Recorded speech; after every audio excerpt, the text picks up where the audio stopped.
Hello YouTube, we're back again, this time for the first time in a long time with a new tutorial. We haven't done any tutorials in a while, and this is the first one we've thought would be a good one because this is a brand new product. Believe it or not, Adam Durham and Scott Bainey, our owners at Scared City Productions, came up with this. I think you're really going to like this. You may have watched the tutorial that we did before where we did the zombie leg and zombie body piece tutorials where we showed you how we paint and wrap our body pieces when you have mannequins. Some of you, however, may not have the luxury of having multiple mannequins just laying around that you can wrap up in plastic and paint them up to be able to hang up. Well, this will give you the opportunity to do the same thing with a kind of a different look, but only need one mannequin piece. You're going to want to watch this. Check this out.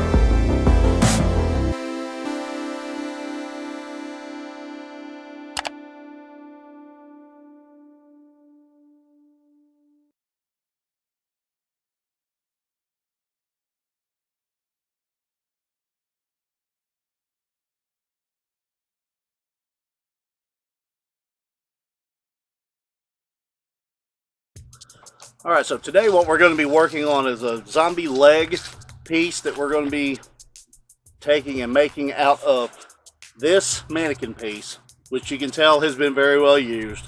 We've used it for different things, including an actual mannequin piece like the one that we used before.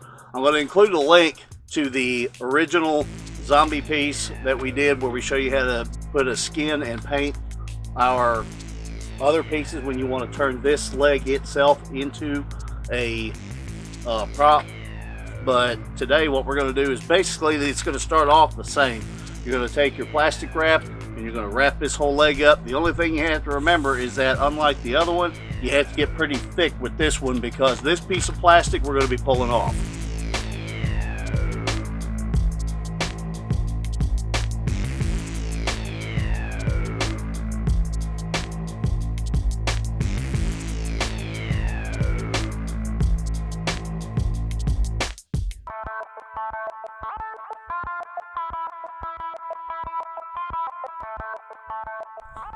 Don't necessarily have to cover the ends of the legs because we're going to use Great Stuff foam in this. So one, that makes it a little easier to fill, and two, it makes it easier to do the next step, when the next couple of steps whenever we get to them.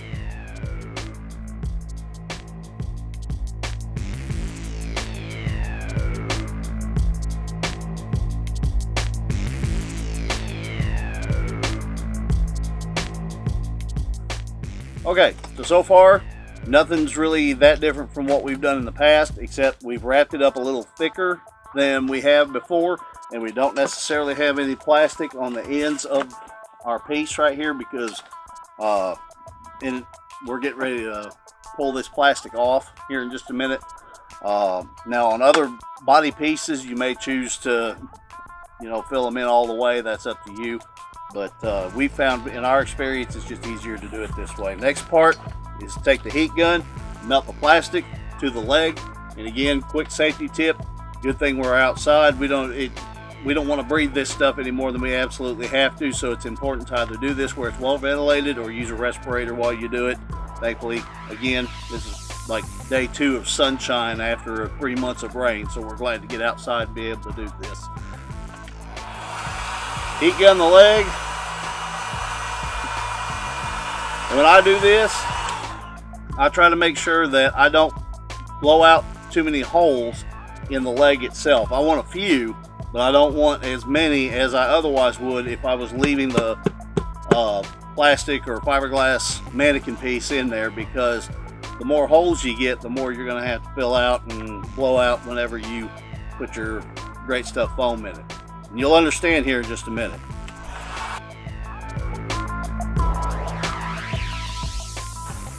By the way, an important safety tip, is that a heat gun gets hot, so don't burn yourself, especially the very tip of it. If it's metal, it gets really hot, so don't touch it while you're doing this. All right, so as you can tell, we've got everything tightened up. Got it all heat gunned. You want a couple of little blowout holes here and there, but we don't necessarily want it to be the way that we're trying to get it to look. It's not necessarily super decayed, but where it's kind of starting to become decayed. And the reason why you want a couple little blowout holes from the heat gun is that once we filled this with great stuff, I actually do want it to come out these holes, because if not, it'll take multiple days to get all this stuff dried and cured. And if you come to where, say, if it starts curing here and at the ends, let me cut this first before I kind of get into that, and I'll kind of be able to visually show you a little bit better. We're going to peel all this off, and you're going to want to cut it to where it starts coming back over the little hump of the calf. And I actually like going all different. I don't like going just straight lines, because if I do end up heat gunning it again, it'll kind of give it a little more texture.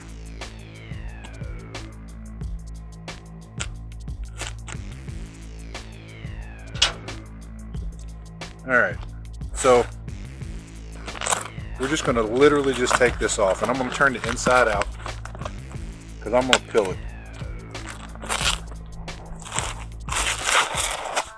And that's it. We're just going to peel that off. At this point, the leg, we are done with it. It's ready to go again. Yep. So that's what we want. We're going to pull this back right side or inside. Actually, it was inside out. Now we're going to go right side out.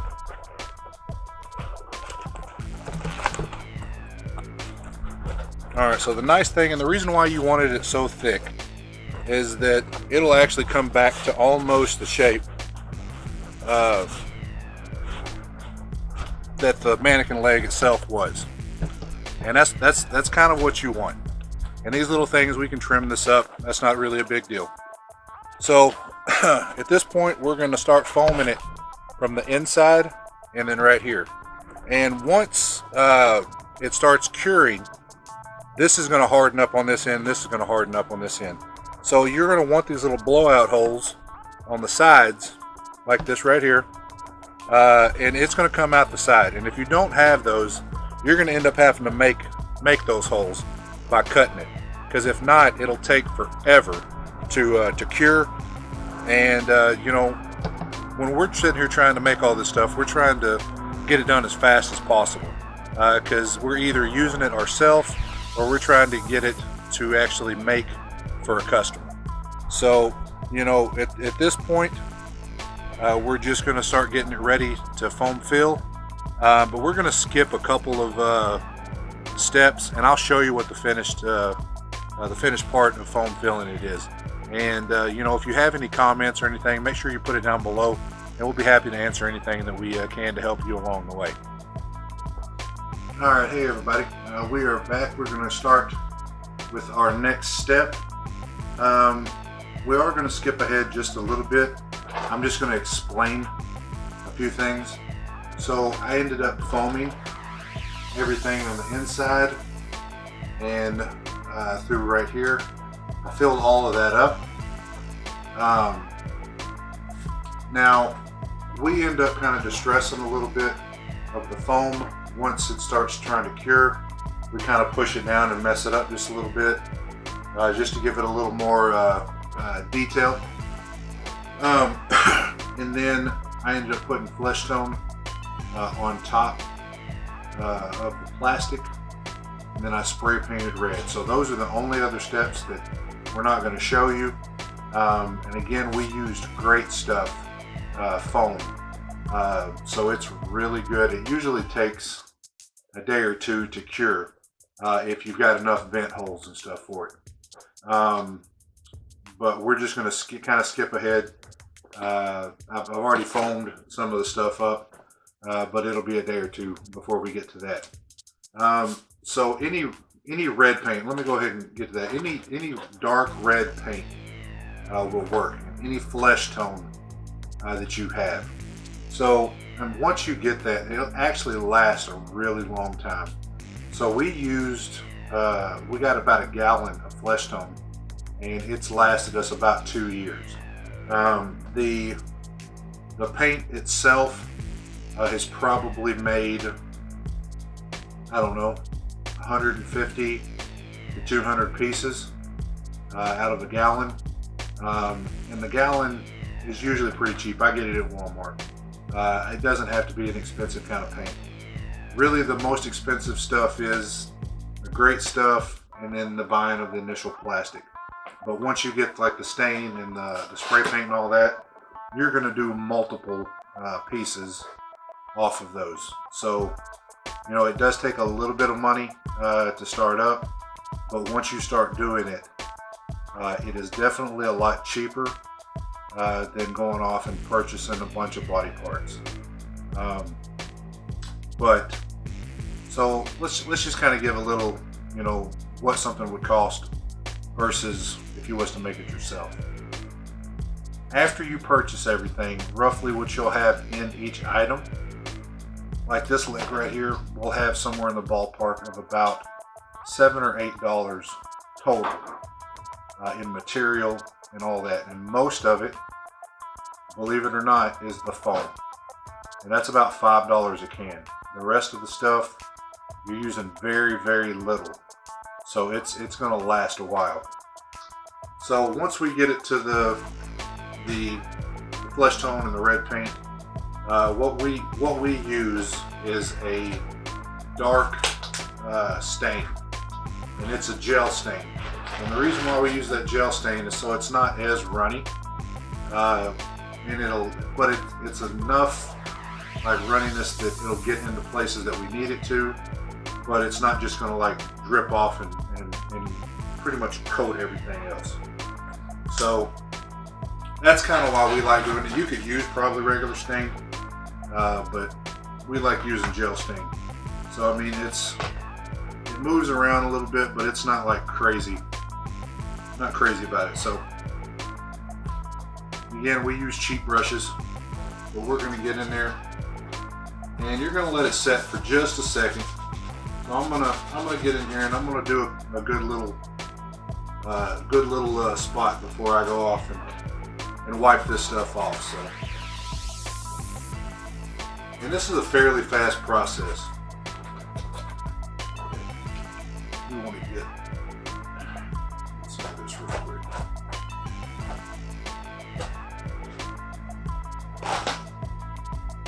Now, the longer you do keep the stain on, the darker it's going to get.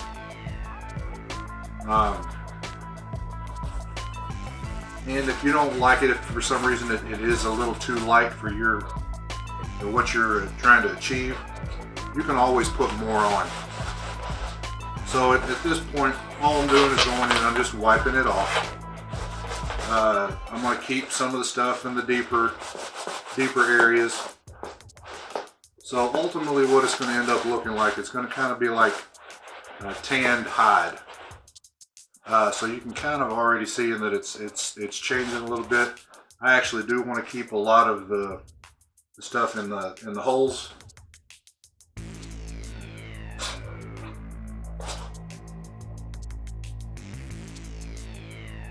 And again, if you don't like it, it's not dark enough for you, you can always go in and do it again. So it's not a big deal.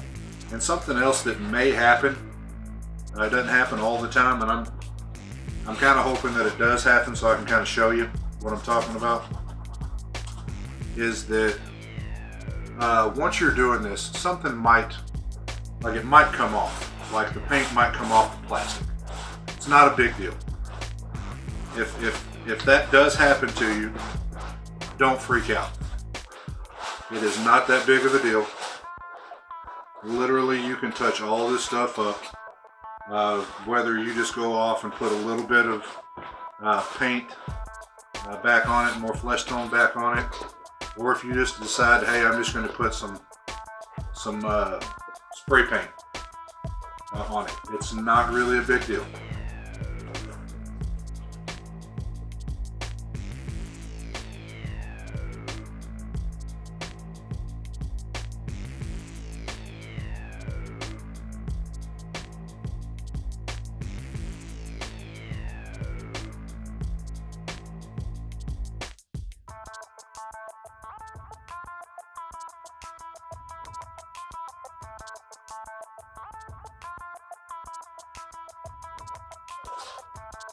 All right, so we really didn't have any paint loss or anything on there, but as you can tell, it's already changed some color.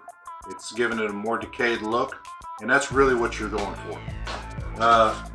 Now going inside, I kind of dry this off just a hair, and I'm just going to go in and I'm just going to brush a little bit. Nothing too crazy, but you know, once we start putting the blood and everything on it, some of those areas will look a little more coagulated. It'll look a little darker, and it'll give it a little more depth. And as you can tell, that it is not just straight red anymore, and that's what we're looking for. So if you see any like high spots, that it's just got a lot of you know, stain on it, take it off, because you don't need just a ton of it.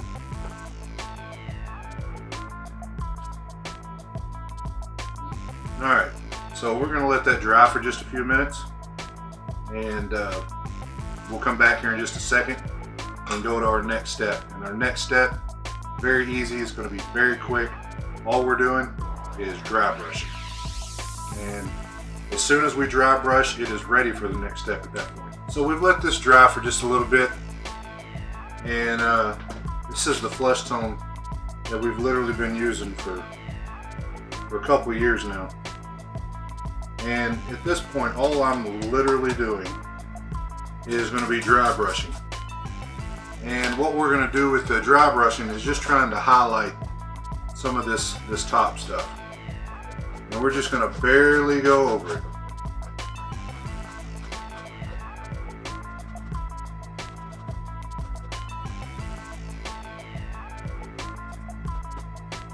So you're going to be hitting the top stuff is ultimately what you're doing. And what that look kind of gives you is that, I don't know if Jeff can zoom in, but it'll kind of make it look like once you've got the red, you know, the flesh tone, the red, the stain on top, and then now we're going back over it. It kind of give you almost like it's been bruised. And once we put the other coat, clear coat on top of it, it kind of really pops out even more. So, and this coating right here it kind of speeds up the process, so we can go to the next step almost immediately. So like I say, what we'll end up doing right after this is that I'm going to go right into putting on the grime, and that grime is going to do a couple different things as well. First and foremost, it's going to protect the leg itself against, you know, maybe from getting chipped or anything like that. So it's going to give it a little bit of a protection barrier. And the other thing is, it's going to make it look dirty. It's going to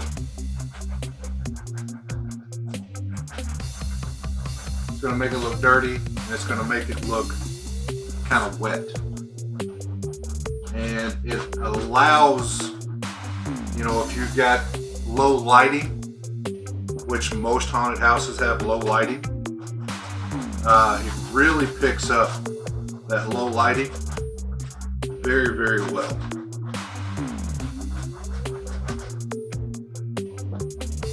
So kind of went in and achieved what I wanted to, and it kind of, I don't know if Jeff can get in there and get it, but it really looks like peeled skin, or what I think peeled skin would look like.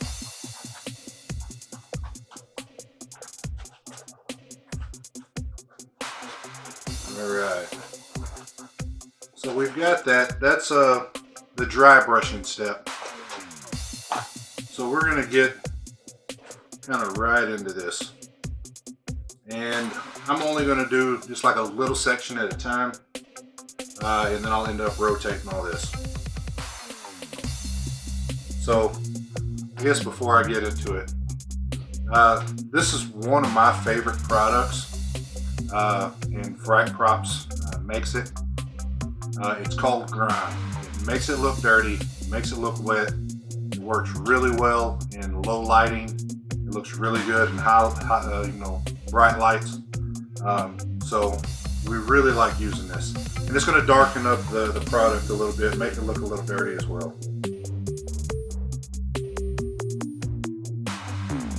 And again, this, you don't have to use a whole lot. We're just going to put a nice little coat over it.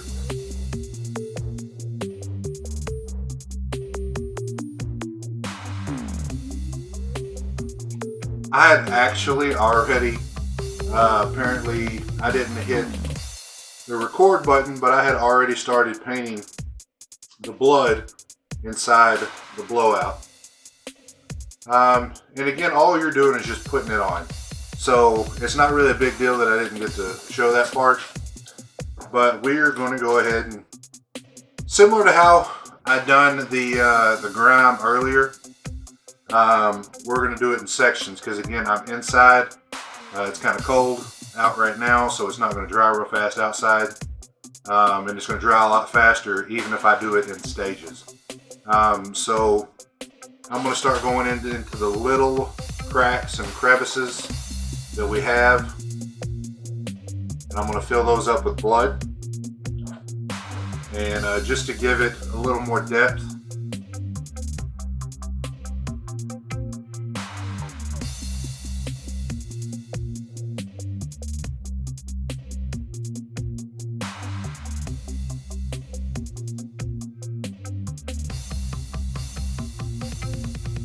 Literally all I done was more or less just dabbed into the cracks.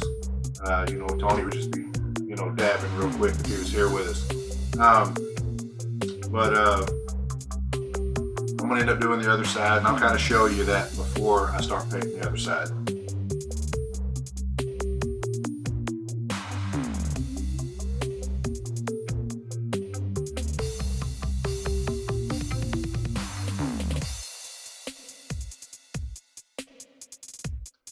Alright, so we've got everything pretty much painted now.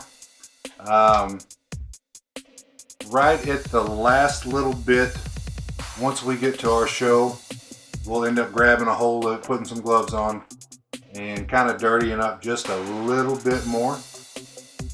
But as you can tell, it's got a realistic look, the color.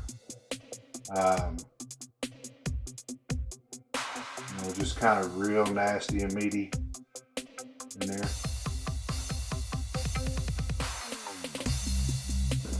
But it's very simple, very easy to do. You've got a little bit of plastic, a mannequin leg, some spray foam, and just a few paints. I literally used, I think, 1, 2, 3, 4 or 5 products, and that was it to paint it. So it's very simple. Pretty much anybody can do it. But that's kind of the process that we do to make these, and you're able to make a little blown out leg. Very cheap, very realistic, and on a budget. That's kind of the nice thing about it. But this is Scott with Scared City Productions. We hope you enjoyed this. Make sure if you haven't subscribed, hit that subscribe button. Leave a comment down below what you would like to see us maybe try if you're interested in any kind of tutorials. I'm sure we can kind of help you out along the way. We're trying to grow this channel in the community and all that together. So y'all stay tuned. We've got a lot of great things coming. I know what you think. Does Dean Winchester stand in front of you? Nah, but I'm that sexy. You like what you see? Go check out some more stuff.